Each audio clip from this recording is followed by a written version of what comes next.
前面我们说到脂漏性皮肤炎的发作，最主要的理由有免疫的、有荷尔蒙的、有霉菌的哈。那这几个原因其实都跟我们的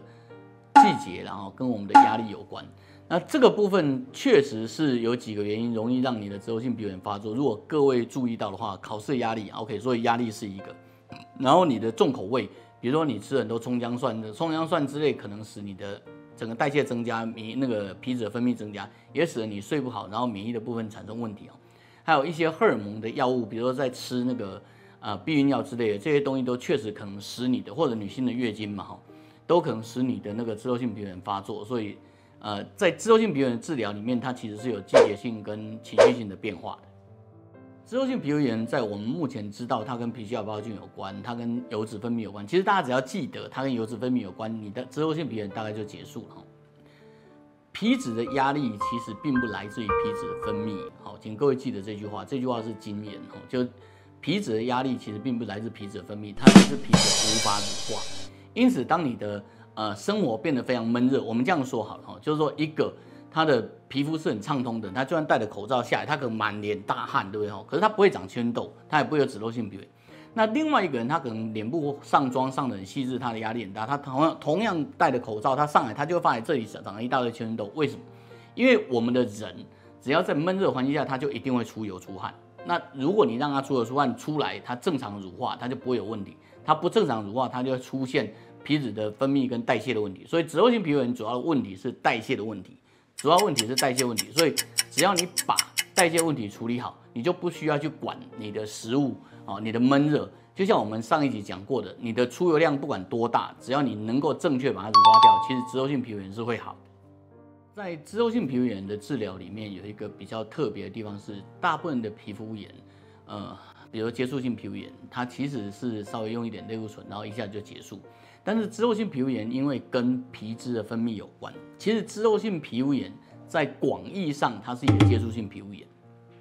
脂漏性皮肤炎的发作原因是因为皮脂分泌以后被皮屑芽孢菌分解成脂肪酸，而脂肪酸这个酸刺激皮肤产生刺激性的皮肤炎，这是它整个的机转。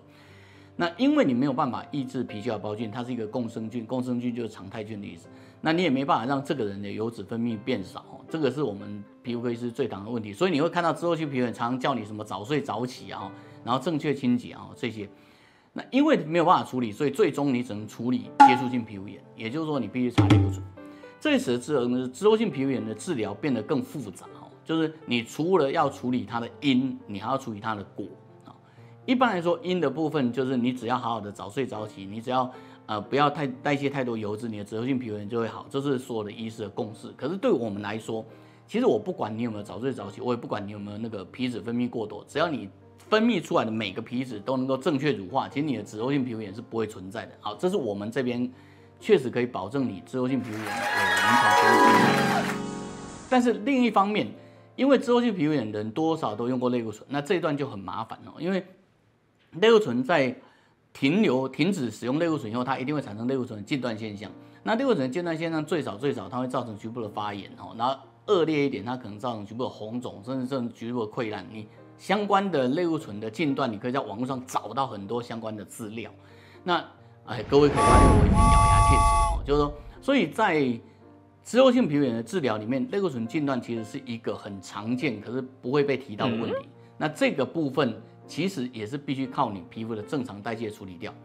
因此，在脂漏性皮肤炎的治疗的结尾，我要跟各位讲，如果你真的想要把那个脂漏性皮肤炎能够完全的做临床痊愈，你除了面对你皮肤的皮脂的正常乳化、正常代谢以外，你还必须面对类固醇反弹产生的一些问题。那这个我们在将来的机会会慢慢告诉各位如何去面对这些相关的问题。谢谢各位。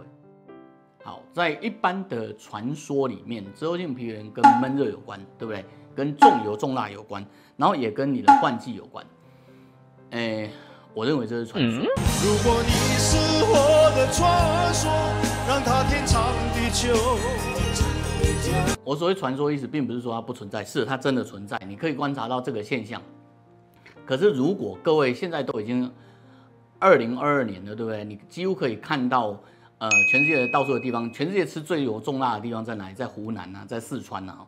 可是你并没有看到四川妹子跟湖南妹子她们脂漏性皮肤炎发作很厉害，你也没有看到湖南的那个壮汉跟四川壮汉他们的青春痘长得很厉害。为什么？其实重点不是在于他们的体质特别好，重点在于如果你的皮肤能够维持正常的代谢，这些你所观察到的闷热，你所观察到的换季，你所观察到的食物的问题，其实并不是脂漏性皮肤炎的主因，他们必须是脂漏性皮肤炎的辅因。也就是说，如果你没有办法让皮肤代谢很好，他们才会出现。这就像是一个容易过敏的人，他必须到达会过敏的地方，他才会产生过敏的现象，要不然他就只是一个容易过敏的人。所以脂漏性皮肤炎的治疗对我们来说最重要的还是恢复你皮肤正常的皮脂膜。只要你能够恢复皮肤正常的皮脂膜，这些常见的问题都不是问题，虽然他们在一般人来看确实是问题。